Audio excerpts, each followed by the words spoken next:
Hello, नमस्ते, सत श्री अकाल। कैसे हैं आप सब? उम्मीद करते हैं आप सेफ होंगे, सुरक्षित होंगे। मैं हूं डाइटिशियन शिवा।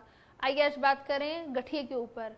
पैरों के आसपास का पेन होना, शायद हम थक गए होंगे तो वो लाजिम है, लेकिन अगर उंगलियों के आसपास भी उतना वेट आ रहा है, आपके जोड़ों में उतना दर्द आ रहा है, तो वो लाजिम नहीं है।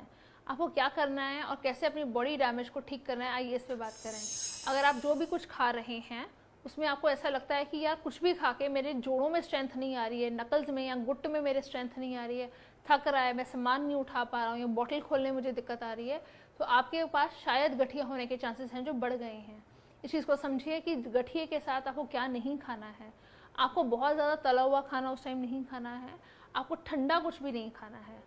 अगर आप बहुत ठंडा दूध पीते हैं तो आपको रात को दर्द 2 से 3 टाइम है जो ज़्यादा होगा। अगर 2 से 3 टाइम का दर्द कई गुना बढ़ जाएगा तो उतने ही आप पेन किलर्स है जो खाएंगे, और जो कि विद टाइम उनका भी असर है जो कम होना शुरू हो जाता है।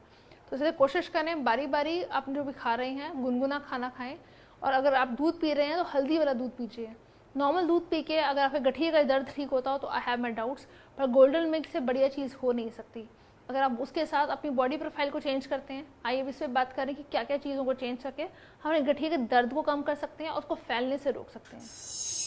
क्योंकि एक ऑटो इम्यून डिसऑर्डर है जिसमें बॉडी अपने आप को डैमेज पे है जो ले जाती है, तो उसके ऊपर काम करने के लिए क्या करना है इस पे देखते हैं। 8 से 12 मिनट की सनलाइट है जो ज़रूरी होती है। शायद धूप में बैठना तो हमें याद ही नहीं है, सर्दियों में धूप में बैठ के मूंगफलियाँ कब खाई वो भी हमें याद नहीं है, पर उसका रेशो ये था कि अगर आप धूप में बैठ के विटामिन डी के अंदर सिंथेसाइज बॉडी है जो होती है, और उस टाइम अगर आप मूंगफलियाँ खाते हैं तो बहुत अच्छी इनरिचमेंट है जो हमारी बोन्स को मिलती है। लेकिन इस भागदौड़ की ज़िंदगी में अपने आप के लिए टाइम तो हमारे पास है ही नहीं है। आइए अब इस चीज़ को समझें, क्या खा के अपना प्रोफाइल ठीक कर सकते हैं। अगर आप मूंगफली नॉर्मल पोहे में, सब्जियों में कभी भी ऊपर रैंडम पाउडर करके डाल दें, बच्चों को, बड़ों को, सबको दे सकते हैं, तो बहुत अच्छा है। नॉर्मली ऐसा रहता है कि अगर गठिया आ रहा है तो यूरिक एसिड भी हायर आ रहा होगा। तो जब यूरिक एसिड है तो उसमें प्रोटीन को कम करना होता है। हम लोग सब गूगल करते हैं और हम लोग सब प्रोटीन पे शुरू कर देते हैं, प्रोटीन पाउडर्स देने शुरू कर देते हैं उन पेशेंट्स को। हम उन्हें साबुत दालें, चने, ये सब चीज़ें देने लग जाते हैं। लेकिन गठिए के पेशेंट को इन सब से अवॉइड करवाना होता है, क्योंकि अगर आपका यूरिक एसिड हायर आ रहा है तो वो इतना आप बॉडी अब्जॉर्ब नहीं कर पाएगी और बहुत ज़्यादा डेलिकेट हो जाती है आपकी बॉडी।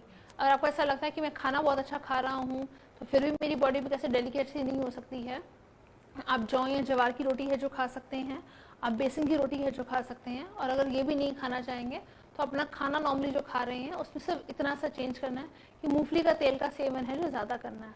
अभी मूंगफली का तेल एटलीस्ट आपको गठिया ज़्यादा होने से डैमेज रोकेगा। अगर वो डैमेज आप रोक पाते हैं तो उससे बहुत अच्छी बात नहीं है।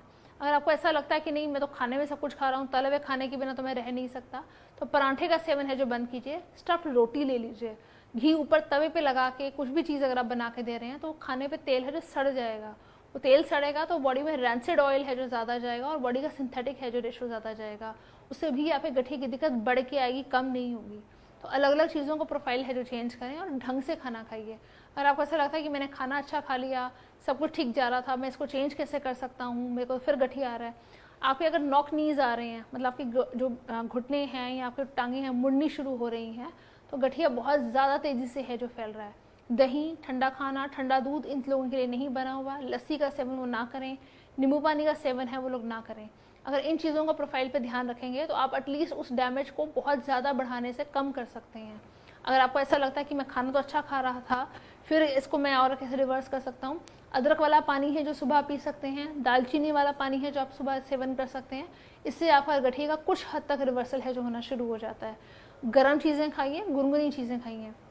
जिनको बर्निंग सेंसेशन हो जाती है बहुत ज़्यादा गर्म खाना खा के, आइए इस चीज़ को समझें कि उनके साथ कैसे जाएगा। अगर आप जो भी कुछ एक्सट्रीम बर्निंग है जो खा रहे हैं, उसके रिक्वायरमेंट नहीं है बॉडी को देने की, उसको सिर्फ एक ही चीज़ पे काम करना है, या तो आप अपना ठंडा खाना खाने के बजाय सिर्फ गुनगुना खाना शुरू करें, या तला हुआ भुना हुआ खाना खाने के बजाय नॉर्मल से 1 टाइम वॉच, हम कहते हैं एक ही बारी खाना गर्म करना है, एक बार के लिए 1 मील होना चाहिए, उसी खाने को रिपीट मत कीजिए। सुबह भी दाल, रात को भी दाल, वो सब मत कीजिए।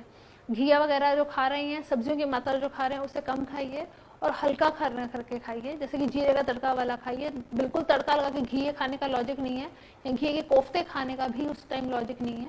हाँ, अपने आप को एक्सक्यूजेस देते हैं कि घिया तो खाएंगे तो कोफ्ते खा लेते हैं। Kofta again deep fried, body में हजम भी नहीं होगा। और अगर आप एयर फ्रायर के नाम पे खा सकते हैं तो yes you can take it at some extent. तो इसलिए इन चीज़ों को खाइए, अच्छे रहिए, खुश रहिए। Thank you so much for joining in.